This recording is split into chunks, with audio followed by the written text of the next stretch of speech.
to finish it, right? There was no option really to bail out, at least not in my mind. And so having that house forced me to put the basement suite in, and every house after that, just having a project that had a clear end in sight really kept me moving forward. And in that way, real estate was really good, sort of kept me on track. Whereas if I was left to my own devices, I may have given up a little earlier, say I was saving money to invest it instead. I might not have been able to stay on the path like real estate kind of forced me to. So that was probably one lucky key to my success, is just that after committing to the purchase of the home, I had to stay with it. And that real estate kind of forces you to do that. Welcome, millionaires and future millionaires. You're listening to the Millionaires Unveiled podcast, a show where you'll hear the stories and interviews of everyday millionaires. We'll unveil their decisions, their strategies, and their portfolio allocation. Now to your host, Jace Mattinson. Welcome back to another episode of the Millionaires Unveiled podcast. This is episode number 294. Stace, you're celebrating Mother's Day. I'm glad to have you back on here for the intro, partly because I think it's fitting for this time of year, as we just celebrated Mother's Day yesterday. Happy Mother's Day, or belated Mother's Day, and Mother's Day today, I guess, to you and all the mothers and wonderful women out there that make the world go round and make us all better. The other thing I wanted to bring you on to do this intro a little bit is because this is one of the very few guests that you have actually hung out with me. Yes, thank you. Thank you for the Mother's Day shout out, and happy Mother's Day to all of you mothers, aspiring mothers, aunts, fur moms. Yes, I got a chance to meet this guest, so that was fun. Usually you go solo to meet listeners, although you had already just had him on the podcast, which I am not a host on this interview, but I did get to meet him after the interview. I've not listened to this interview, but it was really fun getting to just chat with him about his journey a little bit. And really, I thought it was fun. He peppered you with questions. He said, I listen to you ask people questions all the time, and you just asked me all these questions recording for this podcast. But let me turn this around on you, Jace. So that was fun for him to talk with us about what our financial journey has looked like. One thing that I loved about meeting up with Stu is I didn't realize Stu traveled, I think, 4 hours to meet up with us, but he made it happen to come visit us. He made a night of it, and we really appreciate him, and really anyone who reaches out from the podcast. It's so fun. Obviously, Jace is more hands-on than I am, but I love supporting the podcast and all of our listeners, and appreciate you. This has been something that's been so fun for Jace to do, and I really have fun cheering him on along the way as he interviews all of you and shares this wealth of knowledge, all puns intended, on finance and personal wealth. Yeah, no, we had a great time with Stu and his friend. In fact, his friend was pretty interesting. He was a stunt man, travels around and does stunts for a living. So great time with him. I think I was kind of trying to add it up the other day, 'cause especially recently, I've actually gotten together with quite a few listeners. Luckily, I've had quite a few that have been in the Texas area, so it's been a little bit easier for myself. But yeah, and we've had, kind of ironic, we've had quite a few of these people want to get together, and we've discussed doing some sort of meetup over the years and whatnot. But I think I may put something together a little more formal, maybe for the fall time when my schedule is a little bit more open, and maybe I'll host a meetup or something in Austin. We'll see. But at any rate, I had a really interesting email that came in that I want to read real quick. It says, with the amount of debt our country holds, is it wise to invest in its economy? If our country was a company, it doesn't seem like it would be a good idea to buy its shares. Why does our debt level only seem bad to investors if we don't raise the limit annually? Real interesting thought and question, and I'm sure a lot of people, especially as this has been a hot topic recently, and I thought it was very fitting for some of the things that Stu brought up on our podcast about money and banking and, how the financial system really works. And and kind of what has to happen for that to continue. So we get into a little bit of discussion, which may be real boring for some people. I don't know. But it is interesting. And I think it's interesting to understand, especially as we see, at least for as long as most people can remember in the last little bit here, we've moved away from, what was traditionally, 0% interest rates for quite some time. And we've seen rates increase pretty drastically, pretty quickly in an effort that the Fed, especially the United States, has put forth to curb inflation. And so far, it seems like it may be working. Time will tell. And we've seen a little bit of some of these tech companies and other companies slow down and have some layoffs and whatnot. But I think it's a great point. Just from my standpoint, I think the United States economy, regardless of what the government does, is made up of great people and great entrepreneurs, great executives, great people, great education in general. And I think that the economy is pretty resilient, and I think we'll figure it out regardless of kind of the cycles that take place. Now, could the debt and the debt ceiling and things that the government does, and can we spend our way or essentially create money forever and ever and ever? I don't know. That's kind of a mind-boggling thing to think of. We only had, I think, one U.S. president ever to pay down the national debt. I think that was Jackson back in... Actually, I'm not even sure when he was. It's been a minute since I've had U.S. history, but anyway, so time will tell. Time will tell, but it's a great observation, and it's a good thing that we don't have to invest in our country so much as an investment as we can invest in its people and the companies that our people run and start. So, and personally, I will do that forever. I've looked at returns overall. I know that we had some discussions on this previously related to, just international investments and what that makeup should be. And for the most part, international has trailed, overall from a sector standpoint. Now, there's obviously anomalies here and there, but overall, an international fund has trailed, an S&P or some other type fund. So great question. Appreciate you writing that in. As we mentioned today on the show, we've got Stu. He's got a net worth of $3.7 million. Most of that is in real estate. Actually, he's got about $29K in a TFSA, which is like a retirement account, and there are $25K in education savings account. He's got a pension of $200K. His wife has a pension of $60K, and he has cash of $45K. And the rest, just under $3.4 million, is in real estate equities. Firefighter, and his wife is a nurse. So back-to-back firefighters, and to some degree, I couldn't be more grateful for firefighters. As we were out of town last week, we had lightning strike in our neighborhood and actually burn a house. So pretty wild, hitting close to home. But those firefighters, put that out and kept it at that one house. So it's a crazy story, but definitely thankful for all those in public service around the country, and definitely in my own neighborhood this past week. So last week we had Robert, net worth of $3.5 million, he had a pension about $600 to $2 million. So quite a bit there in that pension. He's retired, another $2 million in investable assets. Great episode with him. Would love to continue to get a few more ratings and reviews. Appreciate those that have done so already. Please go ahead to iTunes or Stitcher or Spotify, wherever you listen, and leave us a rating and review. It's a nice way to thank the guests that come on and share their stories, and helps us continue to grow the show and get more guests and expand the footprint. If you haven't heard your story on the podcast yet and you're thinking about coming on, do it. Send us an email, millionairesunveiled@gmail.com, and we'll get you scheduled. And without any further discussion, I think that takes care of all the housekeeping today. Let's get into the interview with Stu. Stu, do you want to just give everybody a little bit about your background and what you're up to now? Sure. My name's Stu. I'm 42 years old. I've been a firefighter for 18 years. I've been married for 10 to my wife, Jen. She's a nurse, and we have a 5-year-old daughter together. Great. And what's your net worth today? So I was just adding it up for the show, and I think it's at about $3.7 million. Man, so firefighter and a nurse, how do you get $3.7 million? What is that? What's the allocation of that? So it's almost all real estate, but in my investment account, I have $4,200 in cash. I've got $29,500 in a TFSA. That's a tax-free savings account. And I've got $15,000 in a education savings account for my daughter. And then in my personal checking account, I've got $45,000.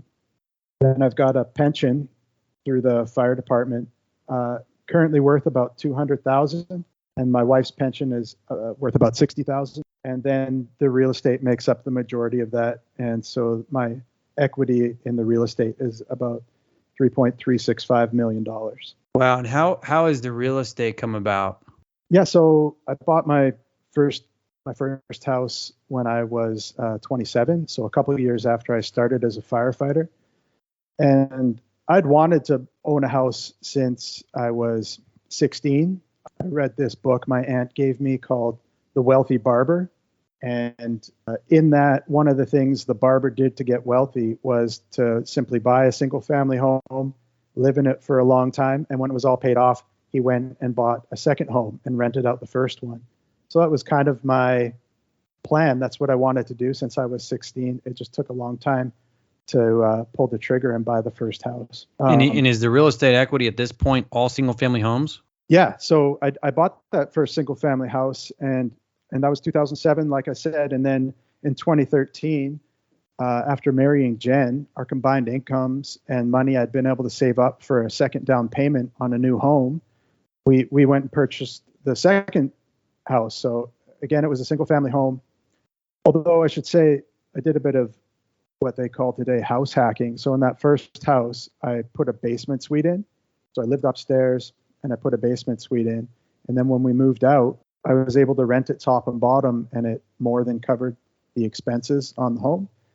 And then we moved into the second home, and we kind of did the same thing. We quickly fixed up the upstairs. We redid the floors and put in new doors and changed the window treatments and painted the whole thing out.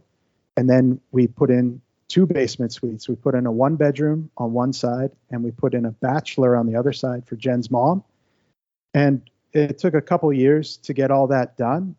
But at the end of the 2 years, I put the numbers together and I said to Jen, if we rented out the upstairs of this house, like if we weren't living here, this thing would cash flow. It seemed crazy to me. I'm like, I think I've just like broken the system or something. And so we quickly bought, so that was 2015. We bought our third house and we moved into that. And then that was one of the crazy upticks in the real estate market. So we bought that third house in November of 2015 for $465,000. Sorry, $565,000. And by the next summer, we'd done the same thing, renovated upstairs and put in a basement suite. But besides that forced appreciation, the house would have been worth $750,000, no problem. While we were still doing that renovation, we bought our fourth home, which was the biggest project that we had taken on to that date. And it was a full gut, including perimeter drains and then, electrical upgrade, everything. And we suited it up and down. And that was probably our best cash flowing asset to date. So, and then you did a couple more after that, correct? Yeah. So during that last renovation that I mentioned to you, we bought that home, and then like a month later, found out that Jen was pregnant with our first child, our only child, and by the time our daughter was born, I was kind of stuck right in the middle of that reno, and Jen needed my help and I needed her help for the reno. It was actually kind of a really hard time. And I think because of all that stress of the reno and the new baby and everything, I wasn't allowed, I don't know if I can say this, I wasn't allowed to buy another house really at that point. But about 9 months after we finished that reno, I saw a house pop up on the market, and I convinced Jen that this was a great little house because we could just move into it, and it didn't have a suite in the basement, so we didn't have to worry about tenants with the kid. And eventually, at some point in the future, we could put in a garden suite in the back because there was a little laneway running behind the house, so it let us do something a little different, which is what I did. And then and I promised her that I would hire out all the work for building that garden suite. And of course I didn't. I did way more work than I meant to. And so that should have been it. But then about a year and a half ago, okay, I should say this. So we moved into that house, the little house, and we put in a garden suite in the back. It took a couple of years to do that. And then we moved into this garden suite. It's a 600 square foot garden suite. And me and Jen and the 2-year-old were living in that thing for a year. And then we had the equity available to buy something else. And I think we overcompensated for the small space we were living in. And we ended up buying a huge house by our standards, about 4,500 square feet, including a 1,000 square foot suite. And so that was the last house that we bought. That is amazing. Taking a bit of a step back, I'm just curious, what is your background in actually doing the renos, and how did you get smart on that? Okay, so first of all, overconfidence helped a lot. I thought before I bought my house that, oh yeah, no problem, I can do all this work. I don't even think that the HGTV or like those home reno shows, I don't think those were very popular. At least I hadn't watched them, but I just thought it would be easy. How hard could it be to refinish a hardwood floor or put in a basement suite? But it was actually really hard. And I really leaned on the guys in the fire department for one, and then YouTube, and which was kind of new back then, 2007. I leaned on the guys at work and YouTube for a lot of help. But really, school of hard knocks. So that first basement suite, it took me a year to build, which is quite slow. But it only cost me $18,000 at the time, which was really low for a renovation budget. And then moving on to the next one, I was a lot smarter, and I also knew what I wanted to hire out because I was slow at, and what would be worth paying somebody else to do, which really helped. So that next renovation, even though it cost $55,000, it only took me maybe 7 months to do. I kind of learned as I went, and I would always, even if I hired somebody to work, I'd always be there helping and learning. Even drywall boarding and taping and sanding and mudding and stuff, like everything. I kind of like it. I kind of like doing that work. So I was interested in it, and I was happy to do it. And how close are these to your actual primary home, or far away? Oh, great question. So they're all really close. They're in a tight little circle, and I can do the drive from my house and hit all 5 other properties and back to my house in less than 15 minutes. Holy cow. So, and are you finding all these on MLS, or do you have a realtor? Or? Yeah, so there was a guy at work, and he was kind of the real estate guru. He built homes on the side, and he was always renovating his own primary residence and then flipping it every 3 to 5 years. And then he had a bunch of rentals. So I asked him one day if I could have his realtor's name, and she's been my realtor on every deal that I've done. And she's been great. So every house that I bought, I just got off of MLS.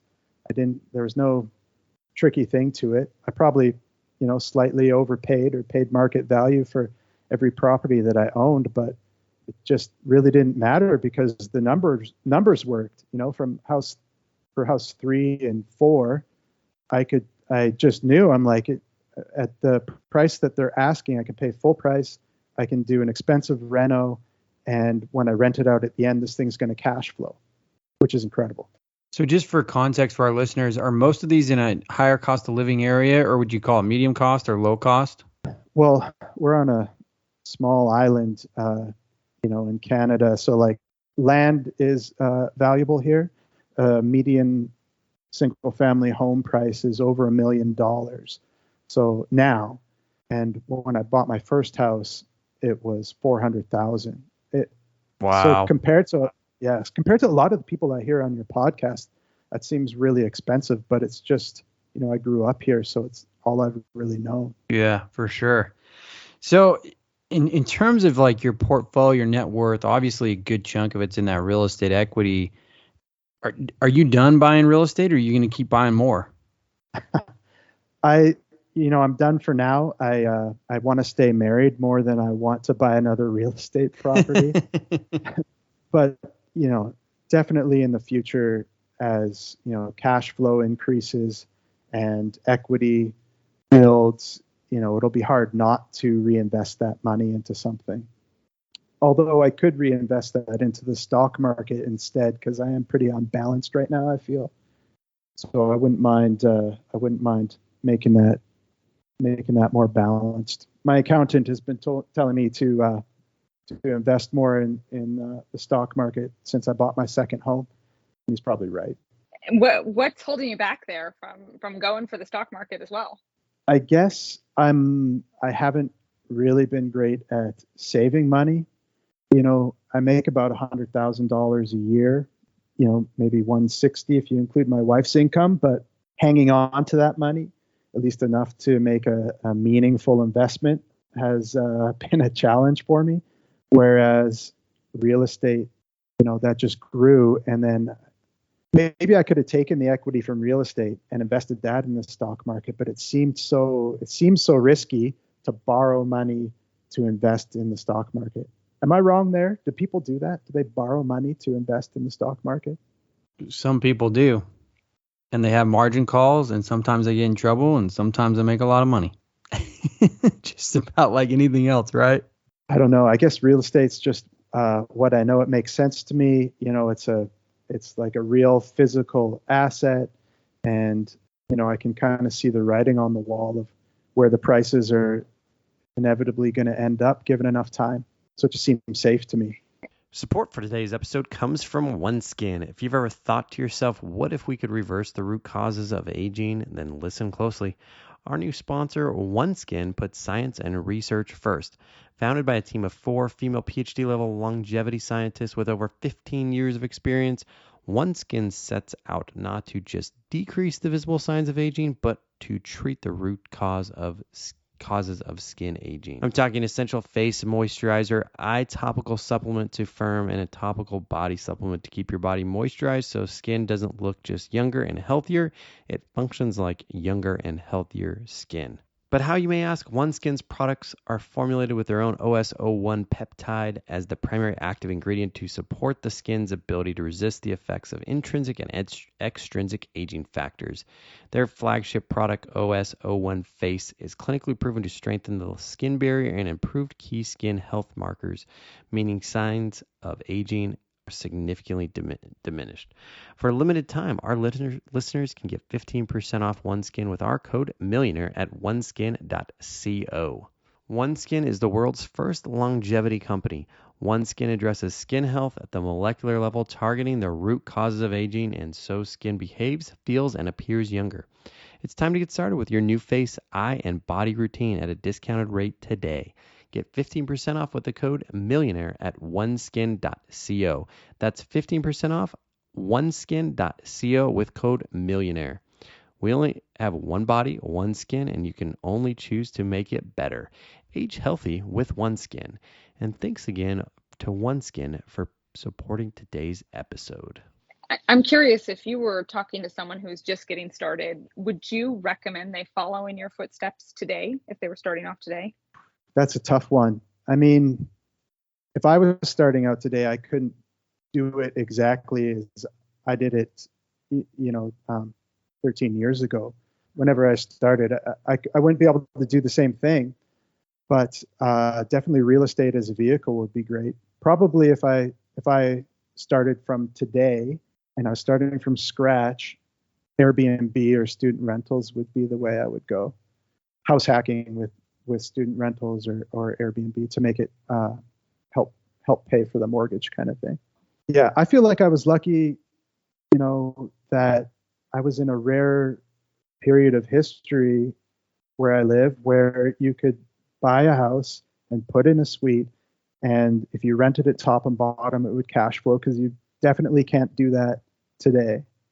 I mean, I see things come across the MLS every once in a while, maybe like once a month, where I kind of run the numbers as a student rental, because we have the university here, and it would cash flow neutral maybe if you rented it for $1,000 a bedroom, but that's about as good as it gets.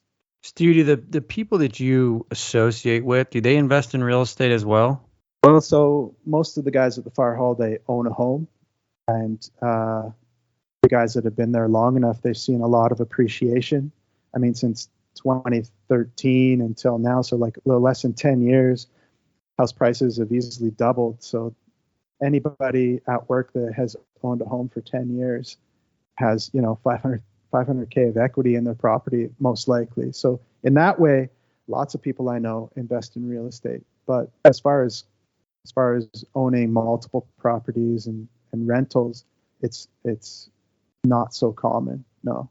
Is there ever any inclination to sell one of these and just cash out and have a bunch of cash sitting on the sidelines? Oh man, that was a discussion last spring that I was bringing to the guys at work every day, because I just didn't know what to do. The writing was on the wall that the interest rates were going to be going up, and I didn't want to lose anything that I had, but I also didn't want to lose it all. So I didn't know what to do. I thought about it for a long time, and I made my decision not to sell anything and play the long-term game. But yeah, I mean, I was just doing the numbers. I could sell it all today, and with the capital gains I'd pay and the realtor fees, I'd still walk away with over $2 million. So it's still a possible exit, but I just don't think I'm going to go there.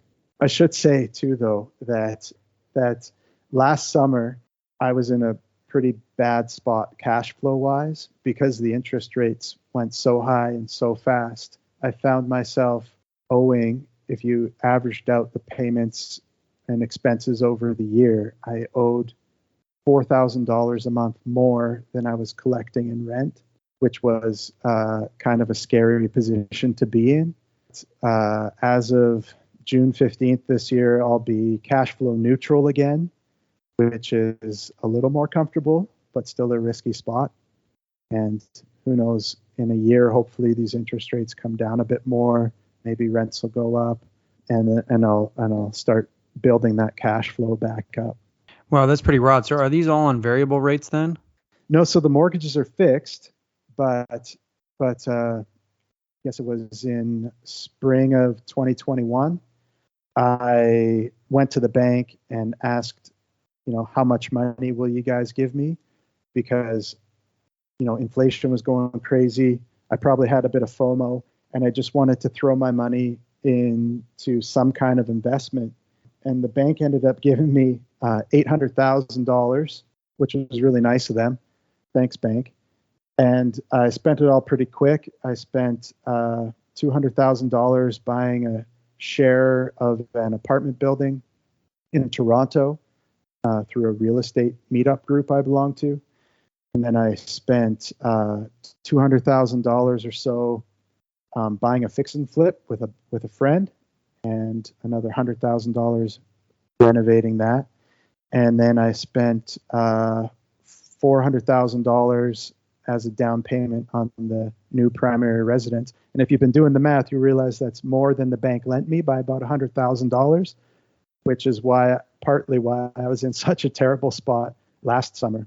But we did sell the fix and flip just before Christmas, and that made things a lot better. And also So I'm just thinking for our listeners, so you took a line of credit out against some of the equity, basically? Yeah, you got it. Or did they just give you a new loan? It's a line of credit against one of the properties. And I guess I should say that's how I bankrolled all of these properties. So the first one, I was going to say I saved the down payment, but there was actually a little trickery involved there. I had been able to save up over 2 years only $10,000, and I needed $10,000 for closing costs, and I needed $20,000 as a down payment. And so what I did is just a few days before the conditions were set to come off on this house, I got a $10,000 loan from a bank, and then I immediately took that full $10,000 out as a bank draft.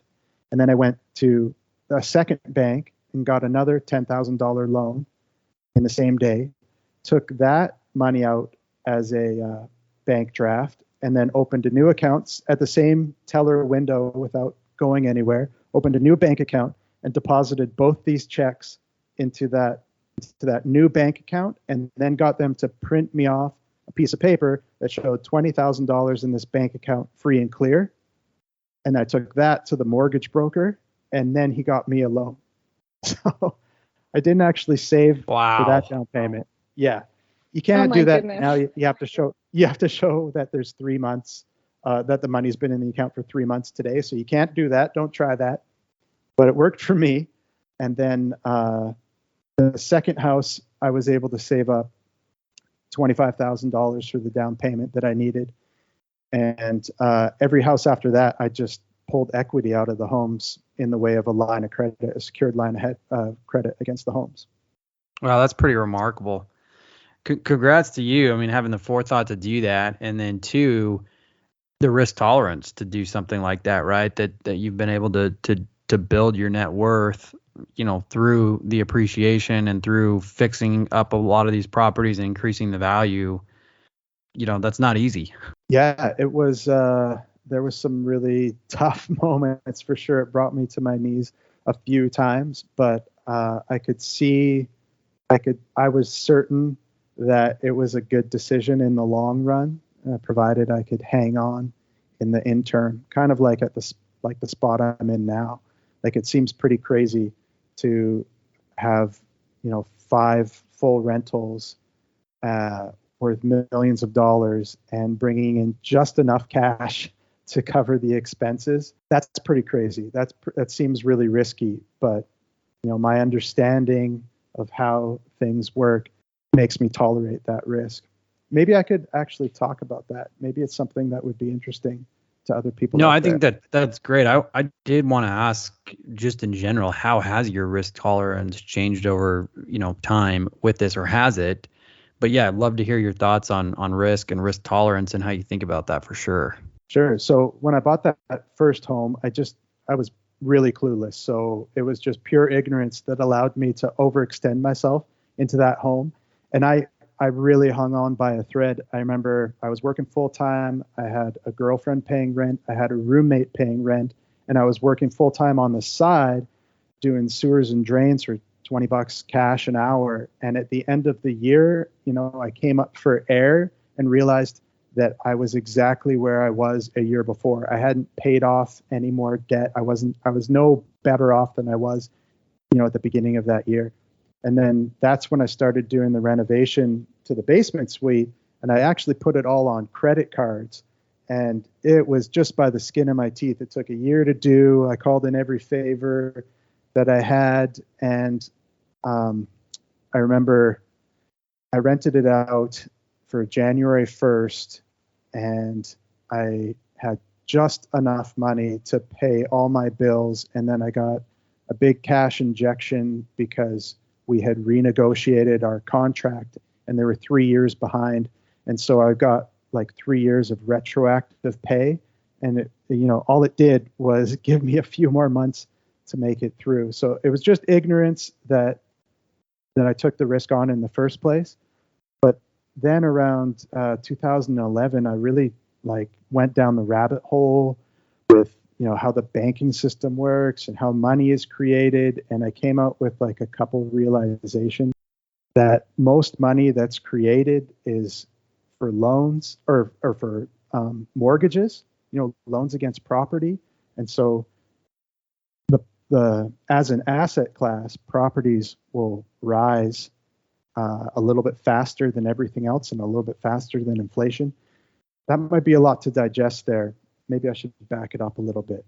Okay, so I learned that banks create new money when they make loans, which seems so crazy, but they do. And then also new money is created when the government prints dollar bills or mints coins, but that government money is only 3% of the money supply. So most of the money is when banks make loans. I always thought it was grandma's savings that the banks were loaning out to me. But when I found out that banks are making new money, they're creating new money when they're giving you a loan, I no longer saw the bank as someone carefully doling out a finite supply of grandma's savings to the safest customer. Instead, I realized that the banks want to give you money, but they also need to remain solvent. So if you can fit inside their little box of qualifications, they'll give you the money. They'll be happy to give you the money. And then there's another part to that is inflation. So we have like a debt-based money system. So when the banks create the money in the form of a loan, they create that new money, but they don't create the money to pay the interest. So to like oversimplify things a little bit, we have to constantly create new money to service the interest on the money we've already created, which is why 0% inflation doesn't really work, and we need a little bit to keep the system alive. So the government target in Canada of inflation is between 1% and 3%, but even at 2%, that makes money half as valuable in 30 years. And the inflation we've been having recently, like last year, might have been 9% or 10%. Like the speed at which money is being devalued is crazy. And so what that means as a real estate investor is that, simply put, money will be worth less in the future. So the further into the future you go, the less value that money will hold. And applying that to real estate investment over enough time, your rent will go up through inflation, the value of your property will likely go up with appreciation, and then the real cost of the loan will be less when you factor in the future value of money. That all makes sense. Yeah, it does, and it's wild. So Stu, I want to read something from your intake form, and I'm going to start off with one of the lines in here. You said banks love firefighter and nurse couples, which it sounds like they've been very friendly to you. So super friendly. You say, and I'm just going to read this verbatim regarding some advice. You said, all the things I didn't do: save your money, invest your money, find a mentor, work to learn, not to earn. Do what I sort of did. Invest in yourself by learning about things that interest you that can make you money. Do what I did do. I was a horrible saver, but my dad showed me how to save for things, and it did work for me. I started this around 2010, and it helped me so much more than I ever would have guessed. There are certain expenses that you can count on every year or month: taxes, insurance, utilities, food, clothing, car repairs, and then specific things you might want to save for, such as a new vehicle or vacation or new computer. And what finally worked for me was that I set up a separate savings account for all things and had the money come out of my account the day after my paycheck was deposited. Wow. So That was really talk poetic. to us a little bit about these savings accounts. Why did you set that up, and how is that working for you? Yeah, so just as you were reading there, I set that up out of desperation, really. After I'd bought my house, I got this business credit card, and the way that it worked, and I didn't understand it, I guess I didn't pay attention, is that every month it would give you your statement, but it would clear the balance from the month before into some like central location that would no longer show up on your monthly statements. It was really weird, and I just was not on top of my finances. And at the end of the year, I had way more money than I thought I should, and I bought myself this fancy new computer. And then I was out to breakfast a couple months later, and my credit card got declined. It's like, what? That doesn't make any sense. And I called them up, and sure enough, I hadn't been making payments on my credit card because I'd just be late, and then it would disappear. And I was just so frustrated with myself that I was so irresponsible with money.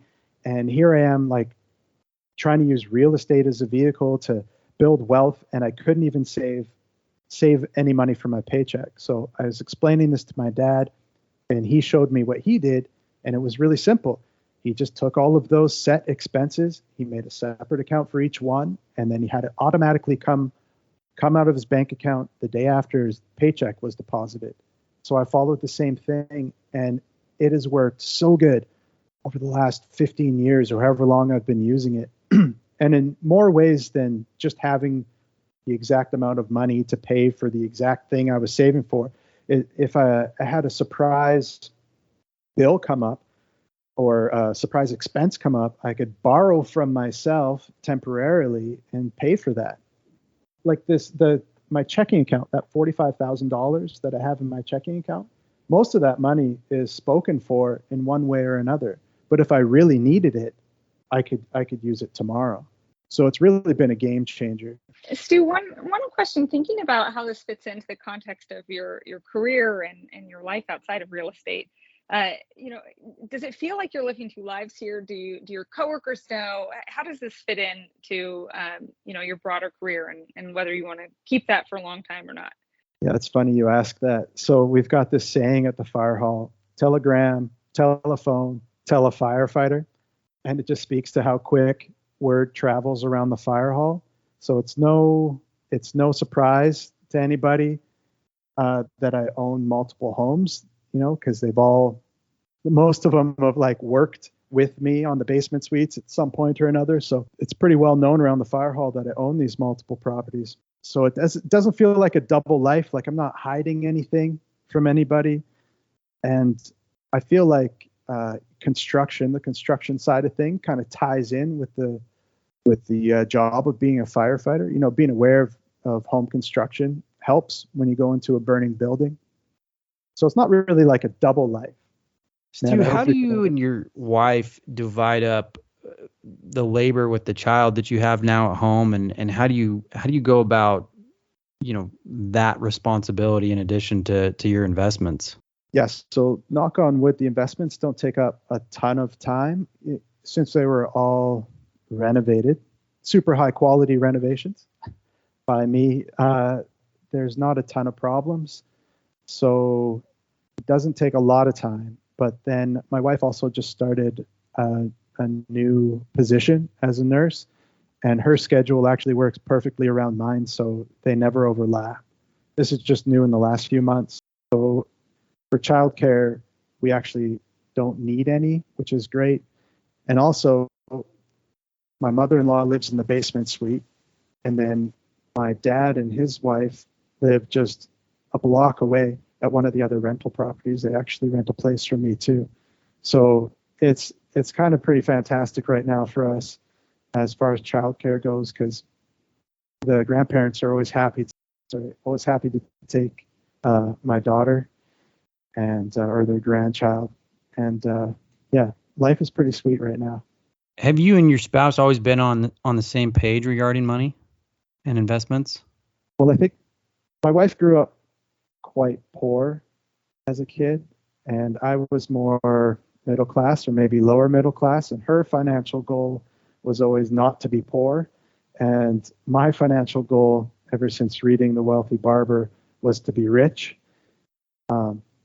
So I've always wanted a little more than she did, and she's been the one kind of bringing it back to reality. Sort of enough is enough, and let's spend some time together. Let's go on vacation. Let's take a break. So I really thank her for that, because otherwise I'd just probably be working 24/7. But I think she's happy with where we are now. And as long as I'm there for our daughter and for her, then I think everything's fine. In regards to the way that you mentioned you're wired, or that you were wanting to be rich ever since you read The Wealthy Barber, is there a level of contentment that you felt throughout this journey? Is there something you're saving for or wanting to get that net worth for? Is there a level of comfort that comes with that? Or what is that psychologically for you? Or do you know?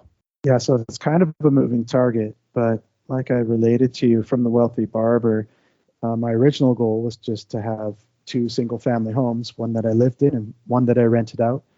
But then in 2001, my same aunt that got me that book, set me up with a mortgage broker friend of hers, and he laid out a path to wealth for me, where you buy 1 half duplex every year for 10 years. And at the end of the 10 years, you go back to the original duplex and you can borrow $100,000 out of that property, because you should have by that time paid $100,000 of equity off on that property. And then he said, you just do that every year. And at the end of another 10 years, you go back to the first property. So because of that, I think I've had in my head for a long time that I was going to stop at 10 homes, but it's kind of an arbitrary number. And really, I probably should have stopped in the summer of 2021 before I went and reinvested all the equity from the properties. Hindsight's always 20/20, right? Yeah. So Oh, let's I'm sure. wrap up with some rapid fire questions. What's the most expensive pair of shoes you've purchased? A few years ago, I was training for an ultra marathon run, and so I was trying to find the right pair of shoes, and I bought a few that were close to $200. Okay. What about the most expensive meal out that you've paid for? That would have been last month. We went down to Disneyland, and it was $320 American. Holy cow. For three of y'all? I know. Well, no, we had Jen's dad and his wife there as well. Okay. Goofy's Kitchen. You were helping. What's the most expensive experience or vacation that you've paid for? Probably 10 days in Mexico for the three of us. I think that was about $7,000. Although a lot of that was paid for by points we had on the credit card, but probably an easy $5,000 on a vacation anyway. Okay. Is there anything on your bucket list that you're still looking forward to shortly? I'd really like to go back to Mexico. We were kind of on the fence of whether we were going to go to Disneyland or Mexico, and Disneyland seemed a lot cheaper at the time, even though it was only $1,000 cheaper in the end. So now we both want to go to Mexico again. Love it down there. If you were to be a college professor, what class would you teach? Yes, I'd really enjoy teaching something on financial education, I guess. Okay, we talked about income. We talked about target net worth. What do you think has been the key to your success? Probably just when I bought a house, like when I bought that first house, I was kind of forced to finish it, right? There was no option really to bail out, at least not in my mind. And so having that house forced me to put the basement suite in, and every house after that, just having a project that had a clear end in sight really kept me moving forward. And in that way, real estate was really good, sort of kept me on track. Whereas if I was left to my own devices, I may have given up a little earlier, say I was saving money to invest it instead. I might not have been able to stay on the path like real estate kind of forced me to. So that was probably one lucky key to my success, is just that after committing to the purchase of the home, I had to stay with it. And that real estate kind of forces you to do that. Okay. I'm going to wrap up with a listener question. Timing or luck, belief in yourself, or hard work? How would you rank those? Ooh, like rank those from 1 to 4? Yeah, timing dash luck. So they're including that one as kind of the same one. So 1 to 3. Okay, well, I think mindset is everything. So you gotta have that belief, or build that belief in yourself. Me personally, getting to the level of wealth I'm at now, that was a lot of luck. I mean, the appreciation of the market that I just happened to live in, that was lucky. But it also took a ton of hard work. So it's tough to say. I would go belief number 1, luck number 2, hard work number 3. Good deal. Any last words of advice? No, but I do have an interesting story about Bitcoin, if you care. Yeah, for sure. Let's hear it. So in 2011, like I told you, I got super deep down the rabbit hole, all about money. I was super obsessed. And I ended up joining this group, Ideas Victoria, it was called. And this Ideas group, it was just like 12 nerds, and I use that term in a positive way, 12 nerds around a table. And I went to this meeting, and they were talking about Bitcoin. I was like, what's Bitcoin? I was the only guy that didn't know. And they spent the next 45 minutes kind of schooling me on what Bitcoin was. And the sort of takeaway was, so you could invest $5,000 now, and it could go really high, or you might lose everything. And I had the $5,000 because I had already started saving for the down payment on the second home. And I had gotten one of the guys to help me go through the motions of buying this Bitcoin. And I was like probably a keystroke or two away from buying Bitcoin, $5,000 of Bitcoin. And I changed my mind at the last second and said, no, I'll invest in real estate because it's a safer investment. At $5,000 of Bitcoin, even in 2020, when it wasn't even at the peak, it was like $10 million. Wow. That's wild. Yeah. What it could have been. Yeah, I know. But look what you are now. You got a great skill in real estate, and Bitcoin's taking a plunge. So granted, I'm sure you'd still be worth, be worth a lot of money if you put $5,000 in Bitcoin 10 years ago anyway. But at any rate, Stu, net worth approaching $4 million. Thanks for coming on the show today. Thanks for having me. It's been a lot of fun.